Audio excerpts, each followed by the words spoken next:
তো সেক্ষেত্রে আমরা ক্লাস নাম্বার 7 দিয়ে শুরু করি। ক্লাস নাম্বার 7 আপনার স্ক্রিনে দেখতে পাচ্ছেন, প্ল্যান্ট ম্যাটেরিয়ালস অ্যান্ড ওয়ার্কম্যানশিপ। তো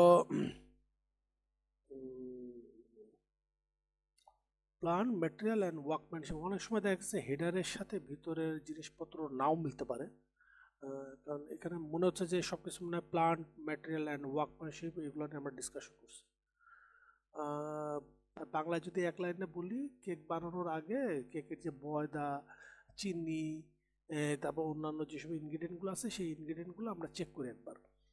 আর যখন একবারে করে ফেলি, একবারে ওভেনে ঢুকানোর আগে আরেকবার চেক করি। আর ওভেন থেকে বাইরানোর পর আবার সব কাইটা আবার খায় দেখি যে ঠিক আছে, চিনি টিনিগুলো সব মতো মিক্সড হয়েছে কিনা। তো হিসেবে দেখা যাচ্ছে আমরা 3 পর্যায়ে চেকটা করছি। তো প্রথম যে ইনগ্রিডিয়েন্টগুলো যে চেকগুলো করি, হ্যাঁ, সেটা আসবে আমাদের ক্লাস 7-এ। আর বানানো অবস্থায় যে চেকগুলো করি কেক বানানোর জন্য, হ্যাঁ, it will come on clause number 9। But after after work completion যে চেক, সেটা আসবে হচ্ছে clause number 12। Okay, but clause number 12 we will not discuss on this today's class, because clause number 12 is different from red book to silver book and the yellow book. So for clause number 12 we need a separate class, because as it is different from others. But if I compare with clause number 7 and clause number 9, it's almost 99.99% is same in the silver book, red book, pink book, or yellow book. So first we come on clause number 7.1, manner of the execution. যে কিভাবে কাজটা করতে হবে method of এস্টিমেটে বা এর আগে পিটেটারে যদি এটা বলা থাকে। নাম্বার 2 হচ্ছে proper workman like, proper and careful manner.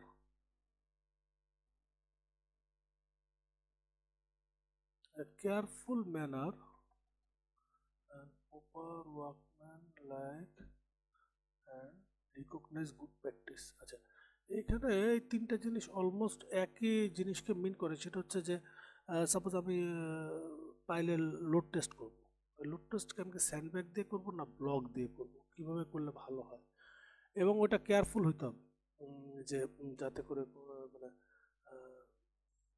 কোনো অ্যাক্সিডেন্টাল বা এই ধরনের কোনো কিছু না হয়। আর নাম্বার সিতে আছে যে নন হ্যাজার্ডিয়াস ম্যাটেরিয়াল, নন হ্যাজার্ডিয়াস মানে এইগুলা ইউজ করার ক্ষেত্রে প্রহিবিশন দেওয়া হয়েছে, প্রহিবিটেড বলা হয়েছে। আচ্ছা, যদি এইগুলা ম্যাচ না করে, তাহলে সেক্ষেত্রে কি হতে পারে, বাট কন্ট্রাক্টর বিড করার সময় বা কাজ নেওয়ার সময় লোড টেস্টের কোম্পানি সে ধরে নিছে যে আমি স্যান্ডব্যাগ দিয়ে করব, বাট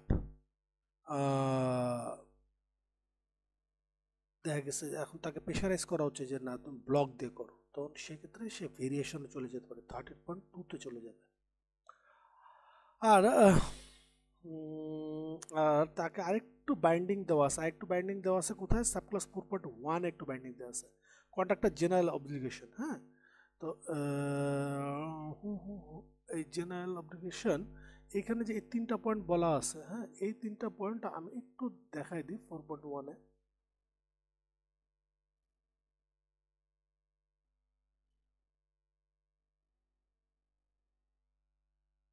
4.1 যখন আলোচনা করব দেখবেন এইখানে 4.1 এটা ডিটেল বলা আছে, হ্যাঁ, যে সে ওখানকার লয়ার ল্যাঙ্গুয়েজ এবং আদার্স যেগুলো আছে সেগুলো প্রপারলি ওইভাবে মেনটেন করতে হবে। তো বেসিক্যালি 7.1 অত ইম্পর্টেন্ট না, ইম্পর্টেন্ট আমাদের সামনে আসতেছে, ওগুলো আমরা দেখব।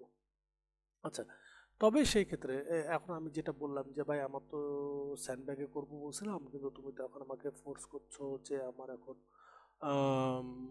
ব্লকে করতে হবে। যদি এই ধরনের হয়ে থাকে তাহলে সেই ক্ষেত্রে এই ধরনের ডিসপিউট হয়ে থাকলে একটা হচ্ছে ডিসপিউট আমি অ্যাগ্রি করে নিছি, অ্যাগ্রি করে নিলে সেটা ডিসপিউট থাকে না, হ্যাঁ, তখন সেটা ভেরিয়েশনে চলে যাবে, 13.2-তে চলে যাবে। যদি এই ধরনের অ্যাগ্রি না করে থাকি তাহলে সেক্ষেত্রে আমার আরেকটা ক্লজের আমরা হেল্প নিতে পারি। খুব সবসময় আমাদের অলওয়েজ যেটা লাগে সেটা হচ্ছে 1.5 প্রায়োরিটি অফ দ্য ডকুমেন্ট। কিছু কিছু ক্লজ আছে যেগুলো দেখবেন ঘুরে ফিরে বারবার একই জায়গায় আসবে, বা আমরা বলি না পড়ার সময় আমরা যেমন দাগায় দিই যে এই যে এই প্রশ্নটা বারবার ঘুরে ফিরে আসে, প্রতি বছর আসে, ওই প্রশ্নটা আমরা খুব বেশি একটা ইম্পর্টেন্স দিই।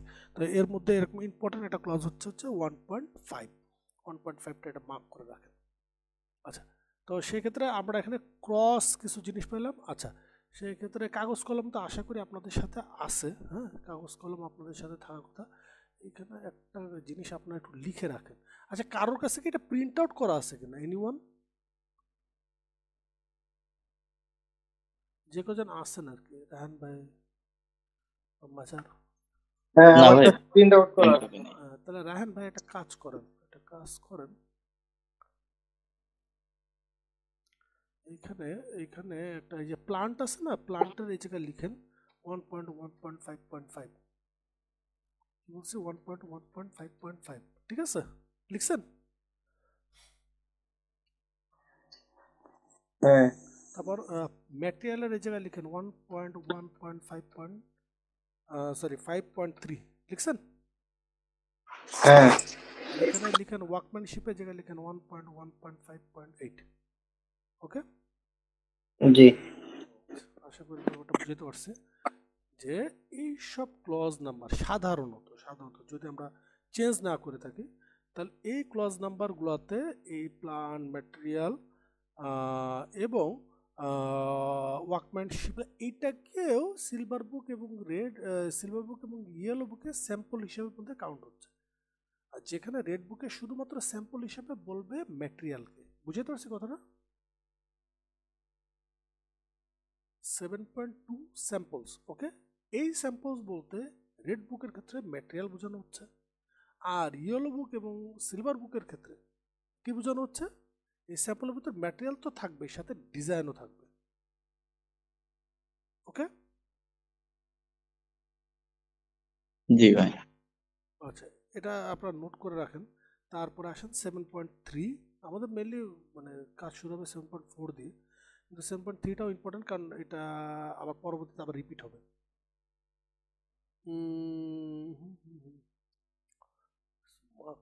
মার্ক করে দিয়ে আপনাদের জন্য বোঝা সহজ হবে। এমপ্লয়ারকে ফুল এক্সেস দিতে হবে সাইটের।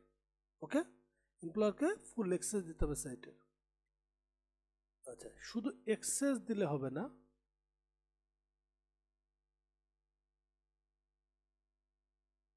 এক্সামিন, ইন্সপেক্ট, মেজার এবং টেস্ট। আচ্ছা, সেক্ষেত্রে আপনার তারা কিসের হেল্প নেবে? ITP, inspection and testing plan, যেটা আমার টেন্ডার স্টেজে বা টেন্ডার কাজ শুরু হওয়ার আগে আমাদের যেমন একটা ট্রাফিক ম্যানেজমেন্ট প্ল্যান থাকে, কোয়ালিটি অ্যাসুরেন্স প্ল্যান থাকে, অনুরূপভাবে একটা কি থাকে, সেটা হচ্ছে inspection and testing plan, ITP. ওই আইটিপি অনুযায়ী তার এই এক্সামিন করার কোনো জিনিস সে হোল্ড করবে না ফরওয়ার্ড করবে না কি সেই জায়গায় সে চেক করবে, এইগুলো ওখানে উল্লেখ থাকে। কারো কাছে যদি আইটিপি থাকে তাহলে তার এই ব্যাপারে ধারণা আছে, আর যদি আইটিপি না থাকে তাহলে আমরা বলেন, আমি প্রিভিয়াস একটা প্রজেক্টে আমি আইটিপি দিয়ে দেবো, যে আইটিপির কোন পর্যায়ে কোন চেকটা করা লাগে সেটা ওখানে উল্লেখ করা থাকে। ওকে, আচ্ছা,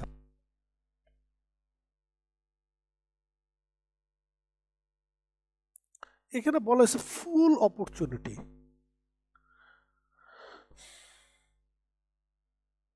The contractor shall give the employers full opportunity to carry out these activities.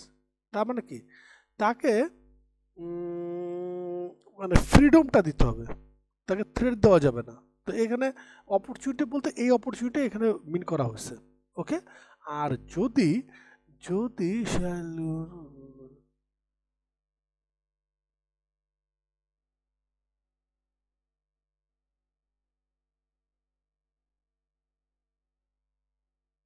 একটু conductor shall give notice to the engineer whenever ready রয়েছে। এইখানে অনেক কিছু লেখা আছে, আমি একটু সহজে বলি। হ্যাঁ, একটু সহজে বলে দেখেন আপনারা বুঝেন কিনা। সেটা হচ্ছে আমি তাকে নোটিস দেব বিফোর কভার আপ। এটা দিয়ে আপনারা কিছু বুঝতে পারছেন কিনা আপনি একটু শেয়ার করেন। বিফোর কভার আপ মানে কি? ভাই এটা কি ওই যে আরএফআই দি সেই টাইপের কিছু? না, বিফোর কভার আপ মানে হচ্ছে আপনি অবশ্যই বেস করার আগে তাকে এটা জানাইতে হবে। বুঝতে পারছি কথা?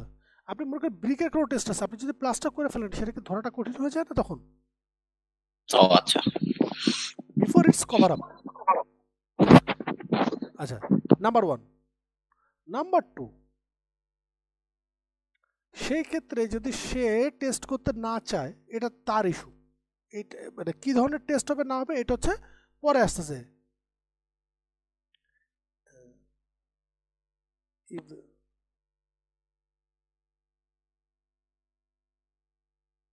তবে যদি সে এই ধরনের নোটিশ দিতে ফেল করে, তখন সেক্ষেত্রে ইঞ্জিনিয়ার তাকে বলতে পারে আবার আনকভার করার জন্য। এবারে ক্লিয়ার? 7.3-তে হচ্ছে অনলি ইনস্পেকশন, কিন্তু 7.3 অনুযায়ী ইঞ্জিনিয়ার কোনো ধরনের ইনস্ট্রাকশন দিতে পারে না। বুঝে যাচ্ছে কথা? সে এখানে মানে তার অবজারভেশন দিল, কিন্তু সে সরাসরি কোনো ইনস্ট্রাকশন দিতে পারবে না। ওকে, আচ্ছা, সেই ক্ষেত্রে এইখানে তার ইনস্পেকশনে যদি সে দেখে কোনো প্রবলেম বা কোনো কিছু, ওকে, তখন সে চলে যাবে 7.3 থেকে 7.4-এ। আর এর সাথে আবার অ্যাড হয়ে যাবে 9.1 আর 12। কি বলছে, কি কি অ্যাড হবে? 7.3-তে সে দেখলো যে কোনো ধরনের কোনো প্রবলেম আছে, তাহলে সে কি ফরওয়ার্ড করবে? 7.4-এ ফরওয়ার্ড করবে টেস্টিংয়ের জন্য। বুঝতে পারছি কথা? সে এবং এবং কন্ট্রাকচুয়াল অব্লিগেশন আছে 9.1-এ। অ্যান্ড আপনি বলতে পারেন ভাই 9.1 কি? 9.1 ইনশাল্লাহ আজকে আমরা দেখব কন্ট্রাকচুয়াল অব্লিগেশন। দেখেন, শুরুই হয়েছে কিন্তু 7.4 দিয়ে, অর্থাৎ 9 আর 7। আপনি বলতে পারেন যে ভাই আমরা আজকে কেন 7 আর 9 দেখবো, মাঝখানে 8 কেন দেখবো না? কারণ ডেফিনেটলি দুটার মধ্যে মিল আছে। তার কারণ যে কেকের ইনগ্রেডিয়েন্ট যে চেক করছে ওটা ছিল ক্লজ নাম্বার 7, আর কেক ওভেনে ঢোকানোর আগে যে চেক দিয়েছে সেটা হচ্ছে ক্লজ নাম্বার 9, আর কেক বানানোর পরে খায়া যে টেস্ট করছে ওটা হচ্ছে ক্লজ নাম্বার 12। তিনটাই টেস্ট।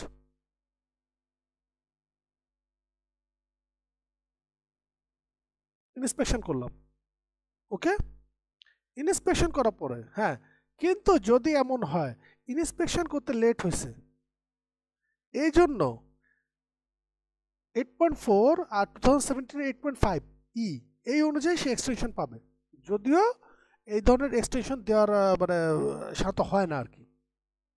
আর এই ক্ষেত্রে আপনারা যারা লিখে রাখতে পারেন 1.3 অনুযায়ী সে কমিউনিকেশন করে সে জানাবে।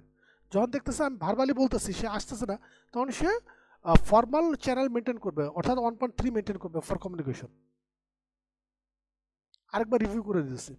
7.3 ইন্সপেকশন, এমপ্লয়ার্সের ফুল অ্যাক্সেস থাকবে এইগুলো করার, inspection, measure and test, full opportunity থাকবে, এবং এটা অবশ্যই কভার আপের আগে হইতে হবে। আর যদি কভার আপ করে ফেলে নোটিশ না দিয়ে, তাহলে সেই ক্ষেত্রে ইঞ্জিনিয়ার তাকে ইনস্ট্রাকশন দিতে পারে, না এটা তুমি আবার আনকভার করো, তারপর আমি টেস্ট করব। এবার আসি 7.4। 7.4-এ আপনারা এখানে মার্ক করে রাখেন, সেটা হচ্ছে ই প্লাস সি প্লাস পি। কি বলছে? ই প্লাস সি প্লাস পি।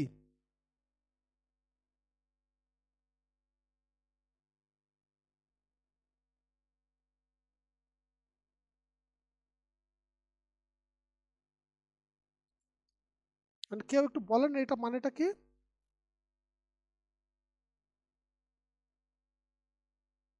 কেউ একজন?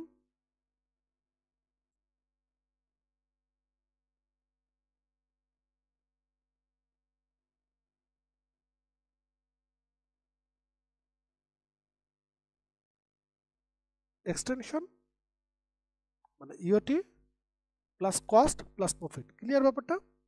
7.4 এমন একটা ক্লজ যেটার জন্য আপনি টাইম এক্সটেনশনও পাবেন, কস্টও পাবেন, প্লাস প্রফিটও পাবেন। ও তার আগে একটা জিনিস আমরা মিস করে গেছি,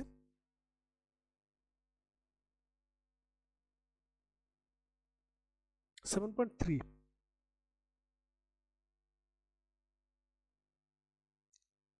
মাঝের ভাই দেখতে পাচ্ছেন screen?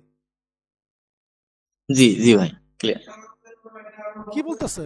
Type 1 material excavation, collect type 1 material which is not remove from the work place.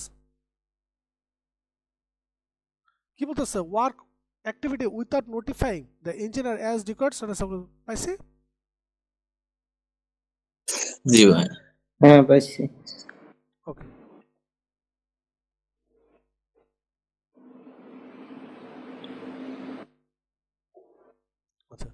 তাহলে আমরা এখন 7.4 এ, আচ্ছা 7.4 এ আমরা কি বলতেছে, যদি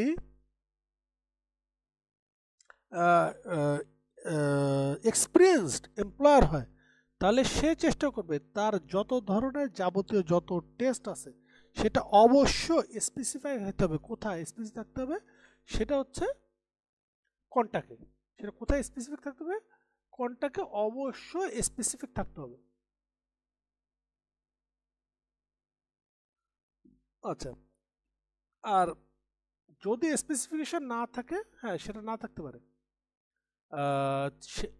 সেইগুলা যেগুলা 7.4 এর ভিতরে সে ঢুকাচ্ছে না, সেগুলো সে কোথায় ঢুকাইতে পারে? 9 এ ঢুকাইতে পারে, অর্থাৎ আফটার কমপ্লিশনে সে ঢুকাইতে পারে, এক্সেপ্ট আফটার কমপ্লিশন। তার চেষ্টা করতে হবে মেজরিটি আমার যে টেস্টগুলো আছে সেগুলো কোথায় ঢুকবে? 7.4 এ ঢুকবে। ওকে, আর এই 7.4 আমি বলছি কি এটা একদম কো রিলেটেড উইথ 9.1, কারণ 9.1 এর আপনারা যদি দেখেন একদম শুরুই হয়েছে কি দিয়ে? The conductor shall carry the test on completion in accordance with the clause number 7.4. ওকে, এবার কোরিলেশনও বুঝতে পারছেন 7.4 আর 9.1 এর মধ্যে? কেউ যদি আমার একটু এক্সাম্পল দিয়ে বুঝাতে পারেন।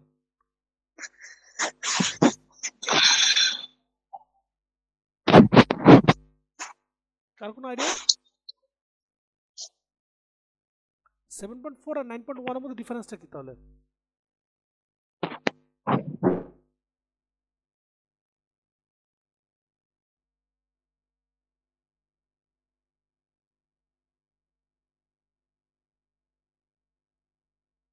সেভেন পয়েন্ট ফোরটা কি বলতেছি? 7.4 হচ্ছে যেটা প্রজেক্ট চলাকালীন সময় যে টেস্টিং, কাজ চলাকালীন সময় আমার যে টেস্টিংগুলো আছে সেটা হচ্ছে 7.4। আর 9.1 আমার কোনটা? সেটা হচ্ছে আমার কাজটা শেষ। আবার দেখাচ্ছে,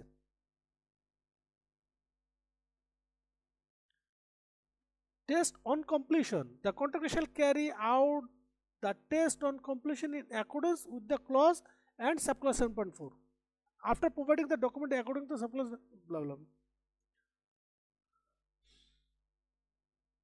The condition, আচ্ছা সেই ক্ষেত্রে আরেকটু আছে, এখানে অনেক কিছু বলা আছে, হ্যাঁ ডিটারমিনেশন এখানে অনেক কিছু বলা আছে, অত ডিটেলস না, মানে আমরা ওরকম লিটারেচারে যাব না।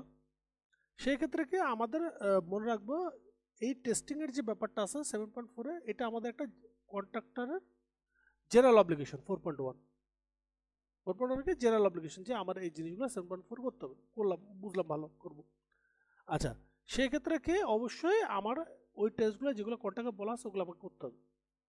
এর বাইরে মানে একটা হচ্ছে কি বলছি, applicable all test specific in the contract লিখে রাখলাম। নাম্বার 2 তে লিখেন, সেটা হচ্ছে the contractor and the engineer should agree the time and place.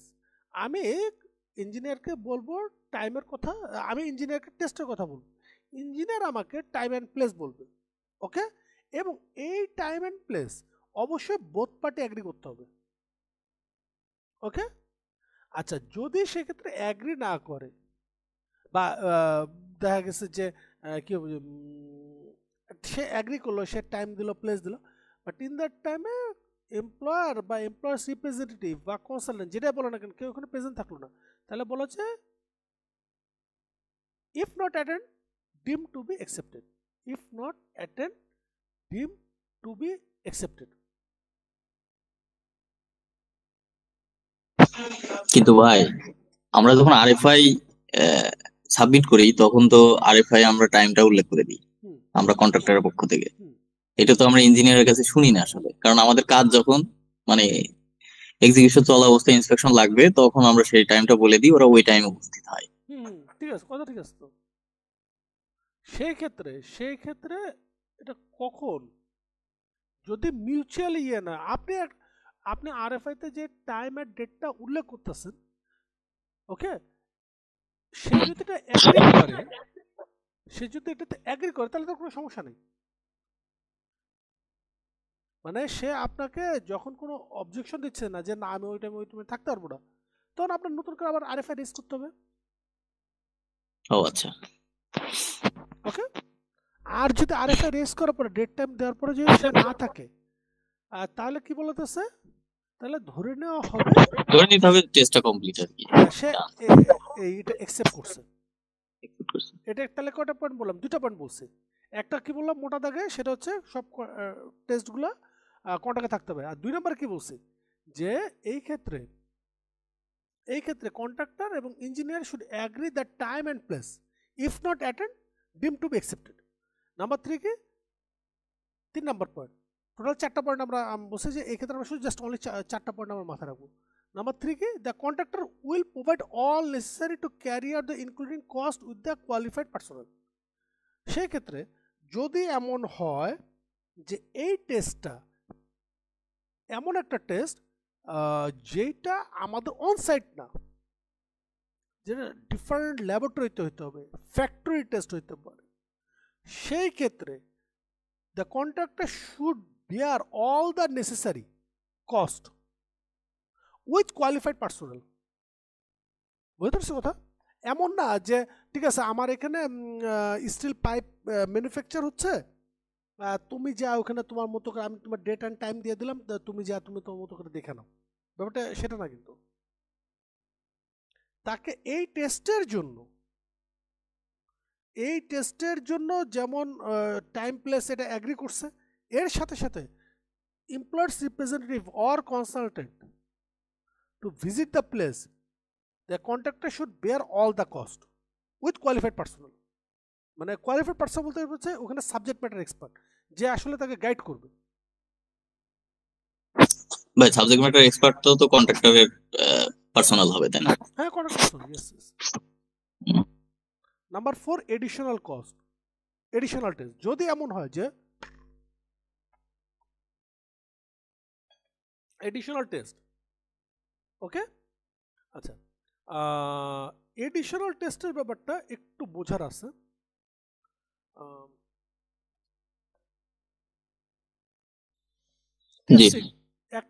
একটা হচ্ছে যেগুলো আমার কন্ট্রাক্টে বলা আছে, এর বাইরে যদি আমার কোনো ডাউট হয়, ওকে, তাহলে সেক্ষেত্রে কি আমার এডিশনাল টেস্টিং। কিন্তু এই যে additional test under contractor bear all the cost and whatever the requirement, clear? Additional test তার এখন টাকাটা কে দিবে? সেটা হচ্ছে যদি ফেইল্ড হয়,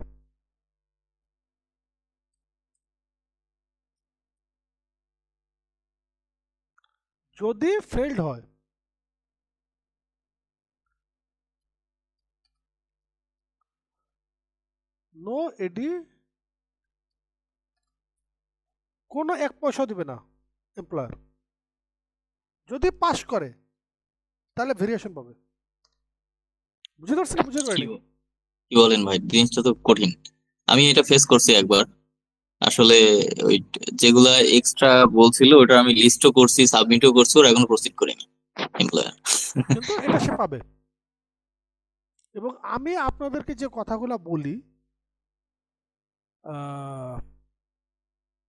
ইন ফিউচার যদি এই ধরনের প্রবলেম পড়ে, এখানে তো মিস্টার মাঝার, ইঞ্জিনিয়ার হাসিব, এদের কথা তো কিছু যায় আসে না, তাই না? আমাকে রেফারেন্স দিতে হবে, স্ট্রং রেফারেন্স। এবং আমি যে কথাগুলো বলতেছি, এই কথাগুলো আমি সরাসরি আইদার আপনাকে ফেডিক থেকে রেফারেন্স দিয়ে দেবো, অথবা কোনো কেসের রায় থেকে দিব, অথবা কোনো ল চেম্বারের রেফারেন্স থেকে দিব। ব্যাপারটা ক্লিয়ার? ভাই এডিশনাল এই টেস্টটা আমার আগের প্রজেক্টে যেমন প্রফেশনাল সামে ধরা ছিল, বিয়োগে একটা আইটেম। হ্যাঁ, ওকে, আপনি তো টাকা পাবেন। এখন এই এডিশনাল টেস্টের ওটা কি রেজাল্ট কি ফেল করছে না পাস করছে? এখন ভাই এইটা আমি ওইভাবে মানে অবজার্ভ করিনি, আমি ডকুমেন্ট রেখে দিচ্ছি। যদি ফেল করে তাহলে এখানে সে প্রফেশনাল সামে থাকে, আর ভেরিয়েশন সে কোনো টাকা পাবে না। না, যদি পাস করে তাহলে শুধু তখনই শুধু এই টাকাটা পাবে। আচ্ছা, এটা জানতাম না। এই ক্ষেত্রে এমপ্লয়ার এক্সপেরিয়েন্সের ঘাটতির কারণে বা এমপ্লয়ার এন্ডে ওই ধরনের এক্সপার্টিজম না থাকার কারণে অনেক সময় তারা যেহেতু টাকাটা ধরা আছে, এই টাকাটা তারা দিয়ে দেয়। সে চিন্তা করতেছে প্রফেশনাল সামে তো ধরা আছে, বাট প্রফেশনাল সামে তো ধরা আছে, কিন্তু কিসের জন্য ধরা আছে? এটাই ভাই, এটা আমার এমপ্লয়াররাও জানে না, ফেল করলে দেওয়া যাবে না, এটা কিন্তু ওরা বলেনি। ঠিক আছে, ওকে। আচ্ছা, তাহলে টোটাল কয়টা জিনিস হইলো? 4টা জিনিস বলছে, কে একজন রিপিট করেন। নাম্বার 1, সকল টেস্ট অবশ্যই কন্ট্রাক্টে বলা থাকতে হবে। Number 2, the contractor and the engineer should agree on the time and place, okay, if not attend then deem to be proceed.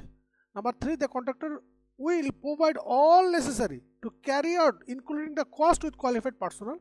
Number 4, the additional test. About cost about the additional test. If the test is already mentioned on the contract, then contractor will get the money. But if this additional test failed, then there is no additional cost. Can claim contractor. But if the pass, then he can ask for the variation. Okay. Now 7.5 rejection. Basically ভাইয়া, হ্যাঁ? যে জিনিসটা বুঝলাম, মানে most of the clause ফিডিকে most of the clause are supported to employer, কন্ট্রাক্টরের চেয়ে বেশি এমপ্লয়ার সাপোর্টেড ভার্সন গুলা আমার কাছে যেটা মনে হচ্ছে। বিকজ এডিশনাল যেটা, সেটা যদি কন্ট্রাক্ট বা টেন্ডারে না থাকে অলরেডি, সেটার যে টেস্ট পারপাস একটা কস্ট, সেটা তো কন্ট্রাক্টরের পাওয়ার কথা। এখন ফেল পাস তো হচ্ছে আউটপুটে আসবে, বাট টেস্টের পারপাসে তো একটা অবশ্যই তার কস্ট হবে, তাই না? সে থার্ড পার্টি টেস্ট হোক বা মিল টেস্ট হোক বা সার্টিফিকেট মানে অরিজিনাল থেকে হোক, বাট সেটা যদি পাস করে তাহলেই কেবল কন্ট্রাক্টর পাবে, ফেল করলে কন্ট্রাক্টর পাবে না। দ্যাট মিনস ইটস মানে more emphasized on employer side.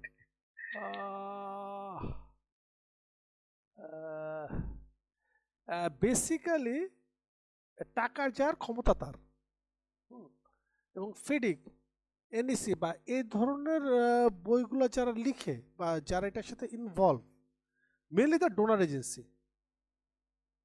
বুঝতে পারতেছি কথাটা? তাহলে তো ভাই বলতে পারে আমি এই টেস্ট করবো না, এডিশনাল বলতে পারে না কিনা? না না, এটা you are bound as per 4.1 obligation. আচ্ছা, as per 4.1 you are bound to do the test. যাক 4.1 যখন করাবো তখন আমি এটা দেখাই দেবো।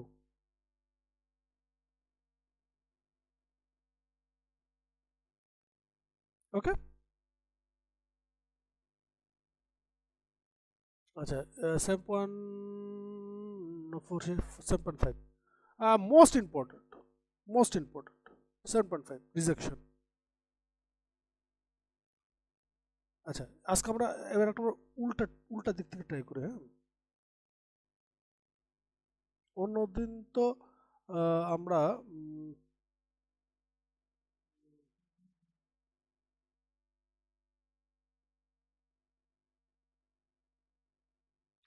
Rejection of dense between base course as per কি কই গেল 7.5 পাইছে।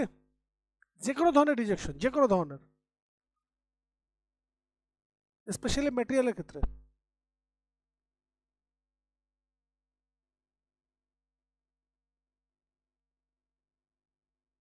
রিজেকশন অফ ওয়ার্ক, এই কাজ রিজেক্ট না করে কি করবে বলেন? কঠিন অবস্থা।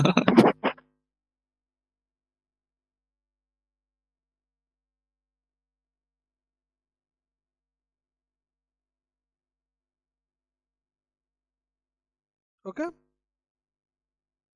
আরো আছে। রডের অবস্থা দেখলে তো আসলে এই যে, এটা রিজেক্ট না করে কি করবে বলেন? এইভাবে যদি sir what happened subclass 7.5 general condition of the contract, therefore the work is subject to rejection in accordance to subclass 7.5. Okay,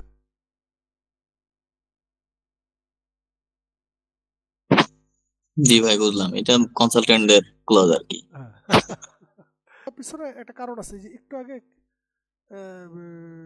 নাফিস ভাই তো মনে হয় বললেন যে যে না নাফিস বললেন না মাঝার ভাই বললেন যে এই যে রিজেকশন এটা হচ্ছে যে এমপ্লয়ার ক্লজ, কে বললেন? হ্যাঁ আমি বললাম হ্যাঁ, ভাই। তো এইটা শুনে আমার মনে পড়ছে, হ্যাঁ আমি তো এটা মিস করে গেছি। সেটা হচ্ছে ডিমড যে ব্যাপারটা, ডিম বলতে গেলে কি বোঝাচ্ছে? অল টেস্ট শ্যাল দেন বি ডিমড। ডিম মানে কি ধরে নেওয়া হচ্ছে যে ইঞ্জিনিয়ার এটা অ্যাকসেপ্ট করছে। আবার সেম এখানেও হি শ্যাল বি ডিম টু বি হেভি অ্যাকসেপ্টেড। বুঝতে পারছি? এখন সে অ্যাকসেপ্ট করলো কিন্তু পরবর্তীতে কোনো সমস্যা হলো, পরবর্তীতে কোনো সমস্যা হলো, তখন আপনি কিন্তু আবার এটা বলতে পারবেন না ও যে ও তো ডিমড বলছিল, ও তো ছিল না, এটা তো অ্যাকসেপ্টেড। এবার এটা একটু পড়েন। কেন ভাই, তাই তো হবে। না, পড়েন ডিমটা দেখি। অ্যাকসেপ্টেন্স করে নিলে তো আমি বলবো যে না, ছিল না, হবে না। এটা ওকে। আগে এটা পড়েন, এটা পড়েন। এটা সমস্যা হলে তখন ওই রেসপন্সিবিলিটি আপনার ইয়ের কাছে চলে যাবে, আবার কন্ট্রাক্টরের কাছে। ইয়েস ইয়েস, ডিমড মানে এটা না। প্রজেক্টই করবো না ভাই, এত সবকিছু কন্ট্রাক্টরের উপরে।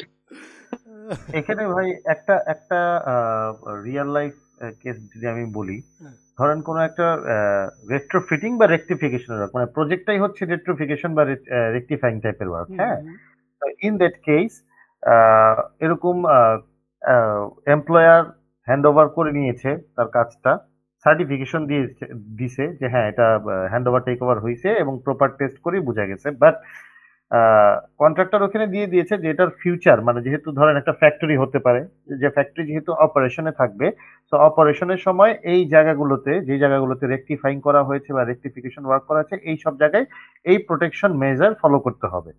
সো এটা তার ক্লজের মধ্যে ছিল, কিন্তু তখন তো সে কন্ট্রাক্টর কাজটা করে দিয়ে চলে আসছে এবং হ্যান্ড ওভার নিয়ে চলে আসছে, কিন্তু যেই প্রপার মেজারটা নেওয়ার কথা ছিল বা যে প্রোটেকশনটা নেওয়ার কথা ছিল, যেহেতু রানিং ফ্যাক্টরি, সেই প্রোটেকশনটা এমপ্লয়ার নেয়নি, এন্ড অ্যাজ এ রেজাল্ট হয়তো বা 5 মাস বা 6 মাসের মাথায় আবার সেখানে একটা ডিফেক্ট শো হয়েছে, যেটা 2 বছরের মধ্যে শো হওয়ার কথা ছিল না। এখন এমপ্লয়ার ডেকে যদি আবার কন্ট্রাক্টরকে বলে না তুমি তো 2 বছরের মধ্যে ডিফেক্ট শো করার কথা বলে গেছিলা, বলছিলা হবে না, বাট 5 মাসের মধ্যে হচ্ছে, তো নাও আবার রেকটিফাই করো, কিন্তু কন্ট্রাক্টর তাকে শো করলো যে না তোমার তো এই ধরনের প্রোটেকশন নেওয়ার কথা ছিল, তুমি প্রোটেকশন নাওনি। তো এই ক্ষেত্রে তখন কি সিচুয়েশন হতে এই পারে, ক্ষেত্রে সিনারিও? এই যে এই যে ডিম টু বি প্রোটেক্টেড, ডিম টু বি অ্যাকসেপ্টেড কথা বললাম না, এইটার হুম একটা হুম, মামলার রায় আছে। আচ্ছা, এটা ইউকের একটা মামলার রায় আছে, রায়ের আমি সংক্ষেপে বলতেছি, আপনি হুম, নোট নিতে পারেন যে will reflect the reality and not a fiction.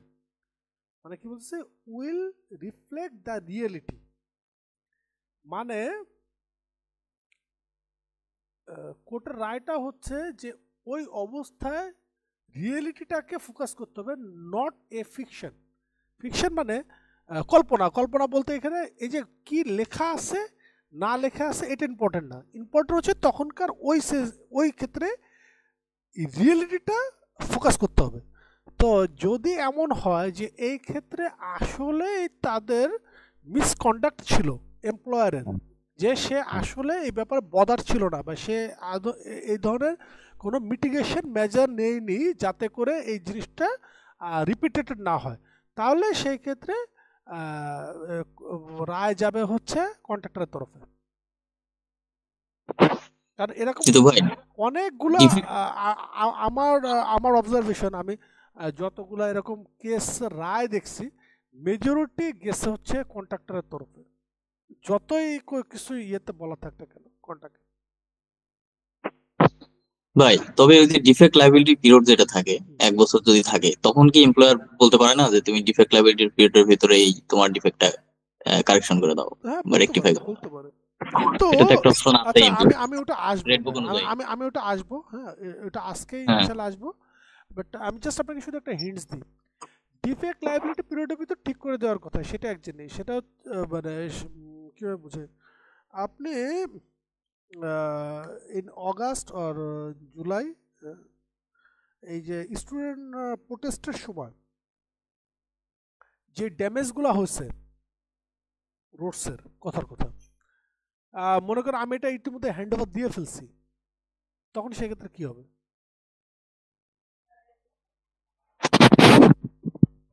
বুঝতে পারছো কথাটা?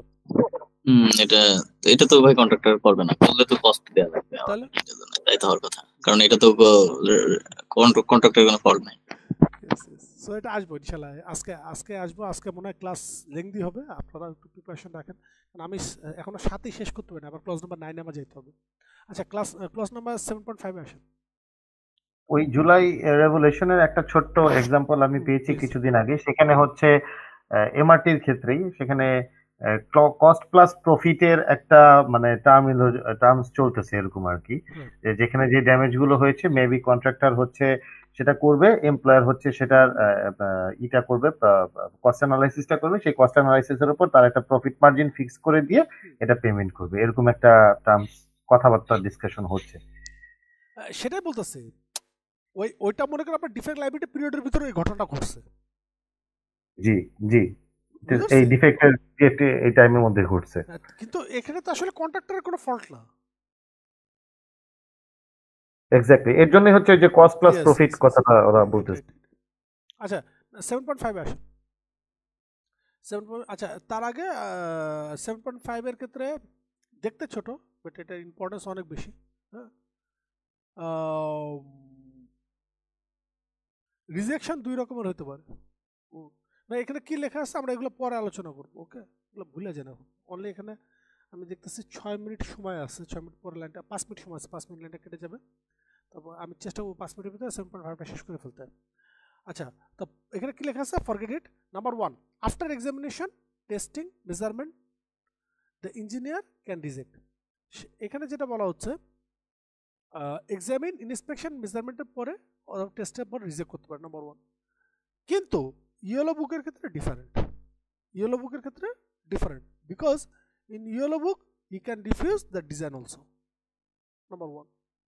Number 2, before any kinds of rejection he should give a clear reason, okay? Number 3, corrective measure should be taken from the contractor part. Number 4, can instruct the retest, definitely আপনি corrective measure নিলে হবে না, আপনি ওটা repair করলেই হবে না, ওটাকে যদি স্যাটিসফাই না হয় তাহলে রিটেস্টের জন্য বলতে পারেন। Number 5, if any rejection or retesting causes the employer to incur additional cost, these will be borne by the contractor। বুঝতে পারছি কথা?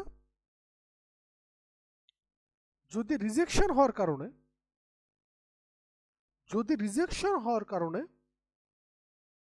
যদি রিটেস্ট হয়, সেই টেস্টের পুরো খরচ কার বের করতে হবে? কন্ট্রাক্টর বের করতে হবে। সহজ মনে হতে পারে, সহজ না। তার কারণ যদি আমরা একটু আগে এখানে যেটা দেখছি, পাস আর ফেলের একটা ইস্যু দেখছি, ওকে?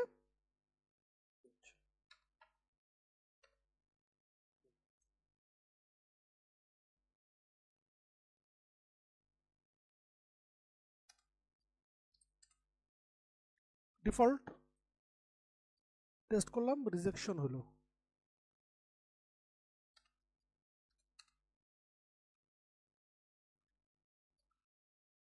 রিমিডিয়াল অ্যাকশন নিলাম, এবার আসবে রিটেস্ট। তারপর বললো যে না, তুমি রিটেস্ট করো।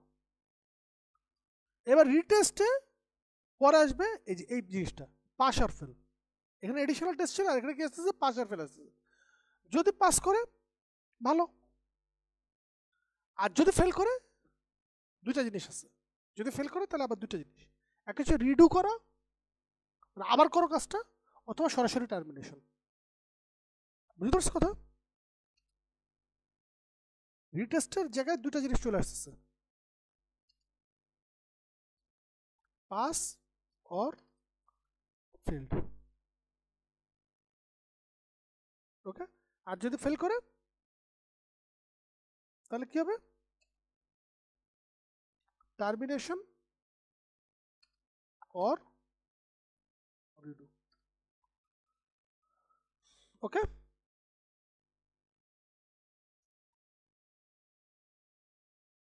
তবে এই ক্ষেত্রে কি হচ্ছে? পাস করছে, কস্টিং এর খরচ কে বের করছে? এমপ্লয়ার বের করছে। কিন্তু এখানে যদি পাস করে তাও এটা কে বের করবে? কন্ট্রাক্টর। মানে ক্লাস নাম্বারটা উল্লেখ করে দিলে ভালো হয়।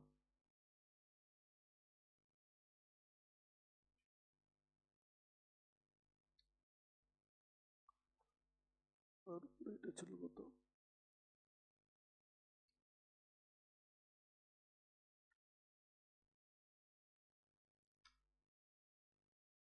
ওকে,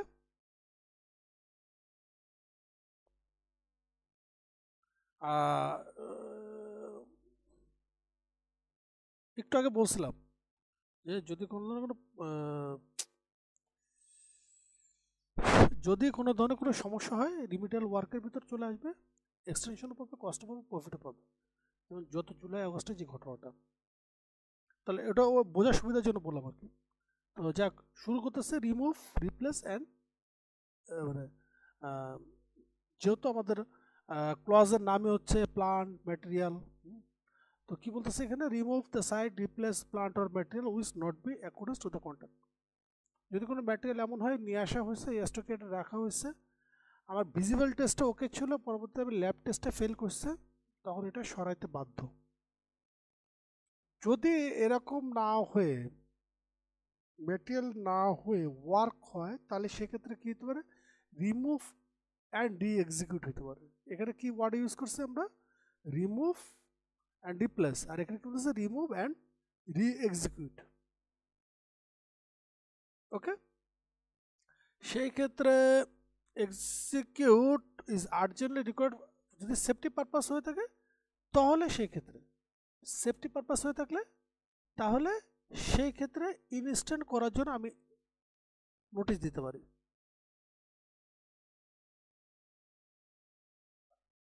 ক্লিয়ার? রবীন্দ্রনাথের গল্পের মতো শেষ হয়েও হইল না শেষ। এই সেফটির ব্যাপারটা যদি এমন হয়ে থাকে, কন্ট্রাক্টরের ফল্ট না হয়ে থাকে, তাহলে সেক্ষেত্রে কী হবে, অ্যাজ পার 17.3, অ্যাজ পার 17.4, অর্থাৎ employer risk and consequence of employer risk, এই দুটা অনুযায়ী সে এটার জন্য পেয়েবল হবে। বুঝতে পারছি কথা? জি ভাই, এটা কস্ট প্লাস প্রফিট প্লাস ইওটি, যদি এটা কন্ট্রাক্টর ফল্টে না হয়ে থাকে। এবং এর এক্সাম্পল কি, এক্সাম্পল আমাদের গত জুলাই আগস্টে এরকম ঘটনা ঘটছে, এছাড়াও এর আগেও অনেক ঘটনা ঘটছে এই ধরনের। ওকে, সেই ক্ষেত্রে রিমিডিয়াল ওয়ার্কের জন্য ইনস্ট্রাকশন আসবে 3.4। আচ্ছা, এটা লাগবে না, 3.4 লাগবে না।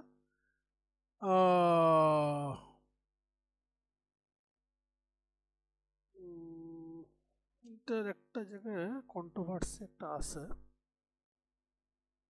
If the contractor fails to comply with the instruction, the employer shall be entitled to employ and pay other person to carry out the work. Same clause 9.4 এ আছে, পাবো আমরা সামনে। সেটা হচ্ছে এই ধরনের ঘটনা, if the contractor fails to comply, একটু আগের থেকে আসি, the contractor shall comply with the instruction with the reasonable time। আচ্ছা, কিন্তু এখানে একটা প্রশ্ন আসতে পারে আপনাদের এরকম যে এমপ্লয়ার বা ইঞ্জিনিয়ার শুরুতে অ্যাপ্রুভ করছে, সাইটে যেসব কি বলবো ইন্সপেক্টর থাকে তারা অ্যাপ্রুভ করছে, কিন্তু আরই বা এরপরে যারা আছে ডিটিএল বা টিএল এটা অ্যাকসেপ্ট করেনি, এবং একটা লং টাইম পরে ইতিমধ্যে কভার আপ হয়ে গেছে, তখন সেক্ষেত্রে রিমিডিয়াল ওয়ার্কের ক্ষেত্রে কস্টটা কে দেবে? এটা একটা বিশাল ডিসপিউট আছে। এই ব্যাপারে ফেডিকে সরাসরি কোনো গাইডেন্স দেওয়া নাই। বুঝতে পারছি কথাটা? সাববেজের যে প্রবলেমটা, সাববেজ আমার অ্যাপ্রুভ হয়ে গেছে, আমি বেস করে ফেলছি, পরে কোর কাটিং করে দেখা গেলো যে না, সাববেজের সমস্যা আছে, কথার কথা, তখন এইটার ক্ষেত্রে এই রেমিডিয়াল ওয়ার্কের এটা তখন কে পে করবে? বা এটা তো এমপ্লয়ারকে পে করা উচিত, কারণ তাদের ফল্ট ছিল অনেক।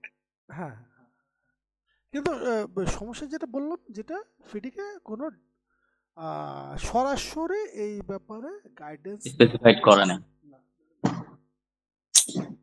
সরাসরি এটা গাইড। এবং দুইটা কেসের রায় আছে দুই রকমের। একটা কেসের রায় তে বলা হচ্ছে ইঞ্জিনিয়ারের ভুল হতেই পারে, এই জন্য সে একজন এক্সপিরিয়েন্স কন্ট্রাক্টরকে নিচ্ছে, তো এটা কন্ট্রাক্টরকে বের করতে হবে। আর আরেকটা কোর্টের রায়তে বলা হয়েছে এটা পুরোপুরি ইঞ্জিনিয়ার্স বা এমপ্লয়ার্সকে বের করতে হবে, এই কারণে তার কারণ হচ্ছে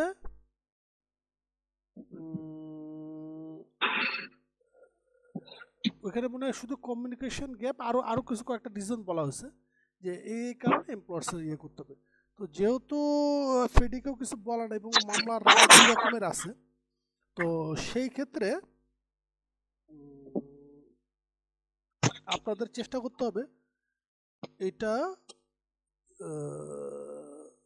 মানে এই রিমিডিয়াল ওয়ার্কের ব্যাপারটা একটু অ্যাভয়েড করা, এটা অন্য কোনো ক্লজে ফেলাই দেওয়া, বুঝতে পারছো? অনেক সময় মানে আপনার ফেভারে রায় নেওয়ার জন্য অনেক ধরনের অনেক কিছু করা লাগে, এটা আপনি 9-এ বা 12-এ নিয়ে আসতে পারেন। আর গত জুলাই অগস্টের যে ঘটনাটা, এই ঘটনাটার জন্য আপনারা হেল্প নেবেন হচ্ছে 4.1 to 13.7। ওকে, একটা হচ্ছে আনফোর্সিবল ফিজিক্যাল কন্ডিশন আর 13.7 চেঞ্জেস অফ ল। ভাই এটা কি আনফোর্সিবলে যায়? আনফোর্সিবল কোনটা? তো যেটা দেখা যায় না চোখে, মাটির নিচে বা এরকম বলা না, ছিল বলছি না? গত জুলাই অগস্টের ঘটনাটা বলছি। জুলাই আগস্টটা কি আনফোর্সিবল? না, ও কথা বুঝি নাই। আনফোর্সিবল ফিজিক্যাল কন্ডিশন, আনফোর্সিবল হ্যাঁ। বলতে এটা ধারণা বলা হচ্ছে যে এটা আনএক্সপেক্টেড। আমি দেখাচ্ছি, দেখালে ক্লিয়ার হয়ে যাবে আশা করি।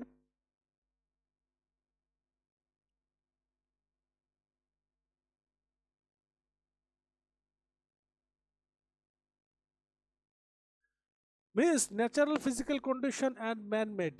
ওকে, এটা হ্যাঁ। man-made হতে পারে। আচ্ছা। The conductor shall continue executing the work using such proper and reasonable measures and blah blah blah. Unforeseeable হতে পারে। ভাই তাহলে এখানে আমার একটা কোশ্চেন আছে। সাপোজ আমার ল্যান্ড হ্যান্ড ওভার হয়ে গেছে, হ্যাঁ, 2.1 অনুযায়ী আমি ল্যান্ড পেয়ে গেছি, কিন্তু একজন মানে একটা বিল্ডিং ওনার, সে ওই বিল্ডিংটা মানে ডিসমেন্টাল করছে না বা সরাচ্ছে না, তাহলে কি এটাকে আনফোর্সিবল যাইতে পারে? এটা তো ম্যানমেড। কোনটা? ওইটা আনফোর্সেবলে যাবে কিনা? হ্যাঁ হ্যাঁ হ্যাঁ হ্যাঁ, এটা কারণ ওই পার্সনটা ইচ্ছা করে মানে বিল্ডিংটা ভাঙছে না আর কি, না, রিমুভ করে ওইটা নিচ্ছে না। আনফোর্সেবলে যাবে না ভাই, কারণ এটা যদি রোড বা এই ধরনের কাজ হয়ে থাকে, হ্যাঁ, হুম। তাহলে সেক্ষেত্রে এটা এক্সপেক্টেড। এক্সপেক্টেড। হ্যাঁ, এই ধরনের অবস্টাকল রিমুভাল, হ্যাঁ, এটা এক্সপেক্টেড। আচ্ছা। আচ্ছা, 7.6 এর পরে আমরা আসবো 7.7-এ। মাঝখানে আরেকটু যদি এটা একটু দেখে নিন পরে, হ্যাঁ, এটা আমরা আসবো, আমরা তো নর্মালি সবগুলো ক্লজই শেষ করবো।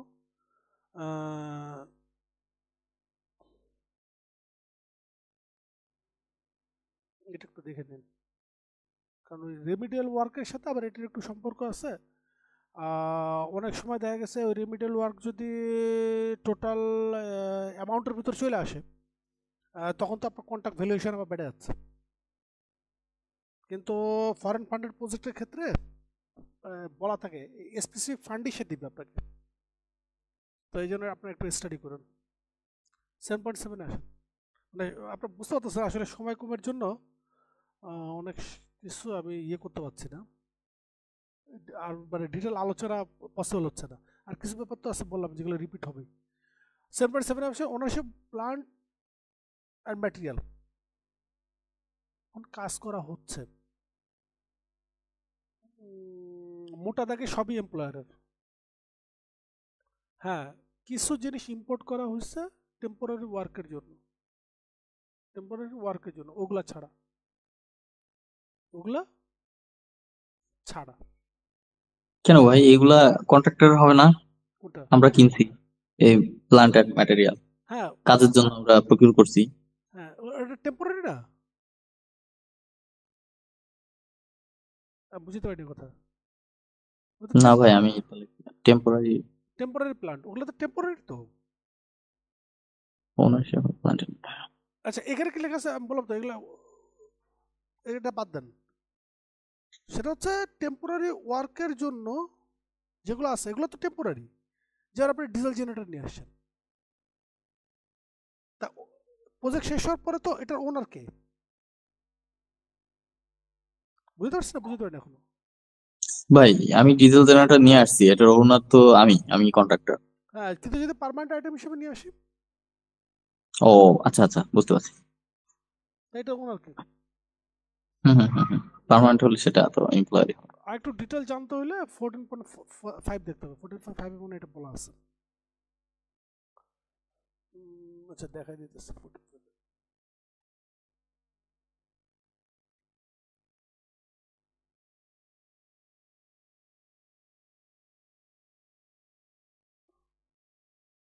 Plan and material intended to the work, ঠিক আছে।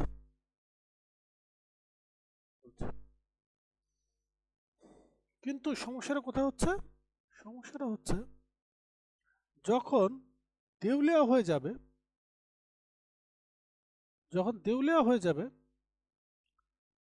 তখন ও কি এটা সাইট থেকে বের করতে পারবে কি পারবে না, এক নম্বর সমস্যা।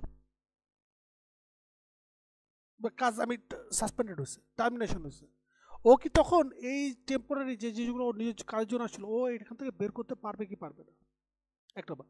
দুই নম্বর হচ্ছে ও পাথর নিয়ে আসছে বাকিতে, ও দেউলিয়া হয়ে গেছে, তাহলে ওই সাইটের ভিতরে যে পাথর আছে এই পাথরের মালিককে? এমপ্লয়ার। কিন্তু ও তো এটা বাকিতে নিয়ে আসছে। তাহলে তো সমস্যা আছে। বুঝতে পারছি কথা? তো এই ক্ষেত্রে ওই যে নাফিস ভাই যেটা বললেন যে এই ক্ষেত্রে সাবকনের ইম্পর্টেন্সটা অনেক বেশি। সাবকনে সবসময় চোখ কান খোলা রাখতে হবে, মেন করে চোখ কান খোলা রাখার দরকার নেই, সাবকনে চোখ কান খোলা রাখতে হবে। ওকে। আর সেই ক্ষেত্রে যদি এই ধরনের প্রবলেম হয়ে থাকে, সে পাথর নিয়ে আসছে, সে রড নিয়ে আসছে, সব বাকিতে নিয়ে আসছে, ওকে, বাকিতে না এমপ্লয়ের কাছে টাকা উঠায় সে ভেঙে গেছে, এই ধরনের ঘটনা অহরহ আছে এলজিডিতে। কি বললাম, 10 কোটি টাকার মাল বাকিতে নিয়ে আসছি, এইটা দেখায় আমি অ্যাডভান্স পেমেন্ট বা আদার্স মনে করেন 10 কোটি টাকা মাল দেখায় আমি মনে করেন 6 কোটি টাকা দিচ্ছি বা 7 কোটি টাকা দিচ্ছি বা 8 কোটি টাকা দিচ্ছি, নিয়ে আমি এবার চলে গেলাম। কারণ এই সাইটে যে পাথর আর রড আছে এটার মালিক তাহলে কে? সেই ক্ষেত্রে ফেডিকে যেহেতু সরাসরি কোনো গাইডেন্স দেওয়া নাই, বাট কমেন্টসের মধ্যে বলা আছে যে এটা কান্ট্রি ল ফলো হবে। যেসব আইটেমের ক্ষেত্রে টাকা দেওয়া হয়নি এবং সেই ক্ষেত্রে তারা চাইলে তাদের এই মালগুলো ফেরত নিয়ে যেতে পারে। ইন দ্যাট কেস তো ভাইয়া এলজিডি বা পিডব্লিউডির ওগুলোর ক্ষেত্রে তো আমাদের যে পিপিআর 8/2008 আছে সেগুলো মেবি ফলো হয়, পাবলিক প্রকিউরমেন্ট রুলস বা পাবলিক প্রকিউরমেন্ট অ্যাক্ট যেটা। না না না, আমি পিপিআর কথা, ও হ্যাঁ হ্যাঁ হ্যাঁ হ্যাঁ হ্যাঁ, ঠিক আছে, ওইখানে ওইখানে। না আমি বলতেছি যে এটার ক্ষেত্রে যদি ফেডিকে রিলেটেড কন্ট্যাক্ট হয়ে থাকে তখন সেই ক্ষেত্রে ওইখানকার যে লোকাল ল আছে হুম হুম হুম, সেই লোকাল ল ফলো বুঝতে হবে। পারছি। হুম, ওকে। okay. আচ্ছা, লাস্ট কিন্তু আহ, এই পুরা 7-এর ভিতরে, ক্লজ নাম্বার 7-এর ভিতরে যতগুলো মানে ক্লজ আছে এর মধ্যে আমার কাছে সবচেয়ে ইন্টারেস্টিং লাগছে 7.8। দেখেন সবার রুচি একরকম হবে না, সবার টেস্ট একরকম হবে না। তো 7.8টা আমার কাছে ভালো লাগছে, আপনার কাছে ভালো নাও লাগতে পারে, খুব লেস ইম্পর্টেন্ট আবার খুব ইম্পর্টেন্ট। যেমন আমি এটার ভুক্তভোগী। রয়্যালটিস, রয়্যালটিস বলতে আমরা সাধারণত বুঝি যে গান বিক্রি করে গানের রয়্যালটি, হ্যাঁ, বই লিখে বইয়ের রয়্যালটি, বাট এটার সাথে এই রয়্যালটি শব্দের কোনো মিল নেই। এই এটার সাথে মিল আছে কি, ও যে একটু আগে মাঝার যেটা বললেন sub class 2.1 site access, sorry ইয়ে কি বলে এটা, ইঞ্জিনিয়ার্স তো 2.1 এর সাথে এটার বিল আছে কেন দেখাই।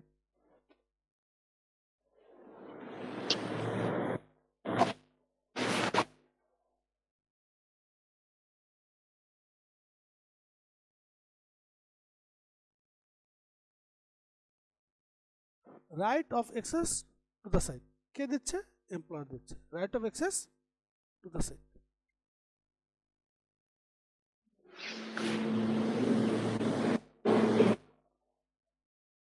অ্যাক্সেস তো দিল, এখন ওই জায়গায় মনে করেন মাটির ঢিবি আছে, ঠিক আছে?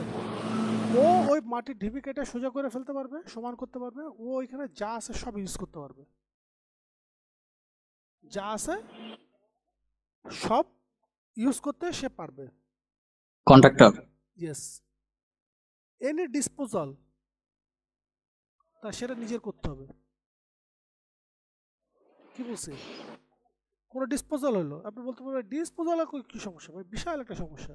আপনি একটা জিনিস চিন্তা করেন, এয়ারপোর্টের মতো প্রজেক্টে কি পরিমাণ, ওই অল্প একটু জায়গার মধ্যে কি পরিমাণ পাইল হয়েছে এবং ওখান থেকে কি পরিমাণ আমার ডিসপোজাল সয়েল ওখান থেকে বের হয়েছে, চিন্তা করছেন একবার? এই সয়েল আপনি কোথায় নিয়ে যাবেন? আমি নিজের এটা ভুক্তভোগী, আমার পাইপলাইন ওয়ার্কে প্রায় আমার হিসাবে 30-40 হাজার কিউবিক মিটার না কত কিউবিক মিটার আমার রিসেন্টলি শুধু এই সয়েল জমা হয়েছে। ভাই ওটা কেউ কেনে না, বেশি দেওয়া যায় না? না, এটা ঢাকায় হলে একরকম, কিন্তু মফস্বলে কে কিনবে? আচ্ছা, এবং কন্ট্রাক্টর তাহলে কি করতে হবে? নিজের ব্যবস্থা করতে হবে। কি ব্যবস্থা করতে হবে? যদি বাইরের থেকে মাটি আনা লাগে প্লেন করার জন্য, এটা তার নিজের করতে হবে। বুঝতে পারছি কথা?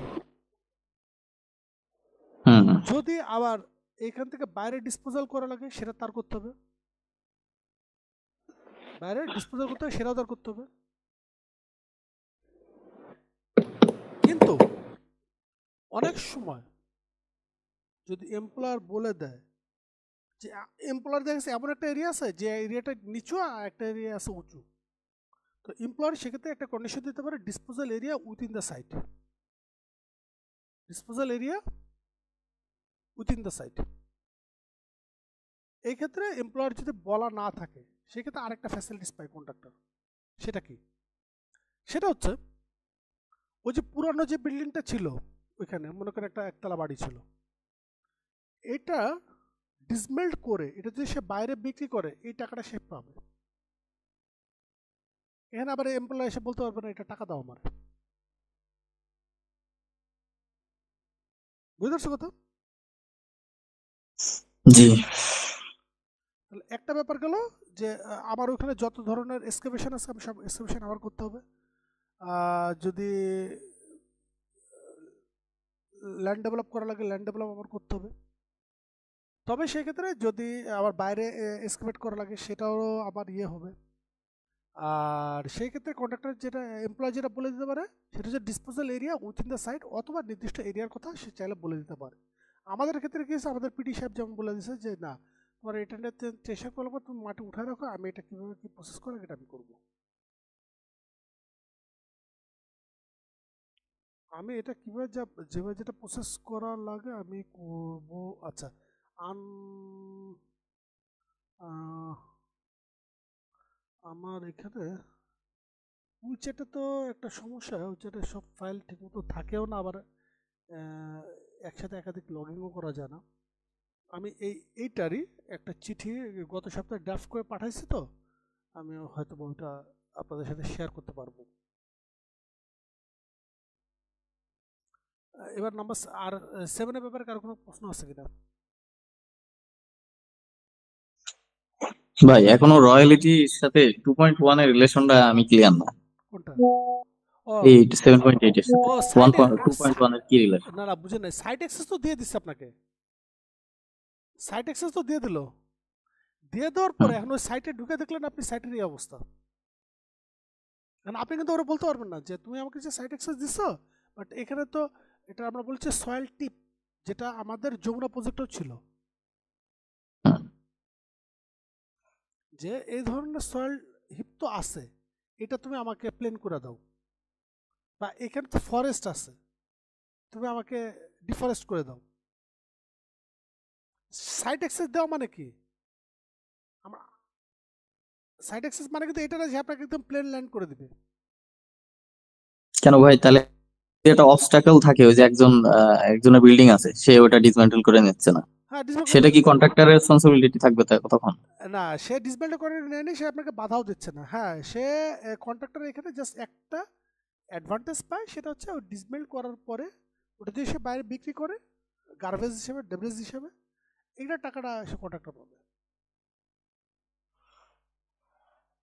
তার মানে ভাই রাইট অফ অ্যাক্সেস মানে কি শুধু ল্যান্ড বুঝাই দেয়া আর কিছু না? হ্যাঁ, সে সেখানে যেতে পারবে এবং কোনো ধরনের কোনো বাধা ছাড়া কাজ করতে পারবে। তাও রাইট অফ অ্যাক্সেসের ভিতর 3 রকমের আছে। একটা হচ্ছে সরাসরি সাইটে যেতে পারবে, আরেকটা হচ্ছে সাইটের কিছু অংশ তাকে বুঝাই দিবে, আর আরেকটা হচ্ছে সাইটের কিছু অংশ বুঝাই দিবে, আর আরেকটা আছে সাইটের কিছু অংশ বুঝাই দিবে এবং ইয়ার্ডের জন্য বা আম, অন্য কোনো কাজের জন্য শেয়ারিং এরিয়া দেবে। এই টোটাল 3 রকমের সাইট অ্যাক্সেস আছে। একটা হচ্ছে টোটাল এরিয়া বুঝাই দিলাম, একটা হচ্ছে পার্শিয়াল এরিয়া বুঝাই দিলাম, আরেকটা কি কিছু কমন এরিয়া দিলাম।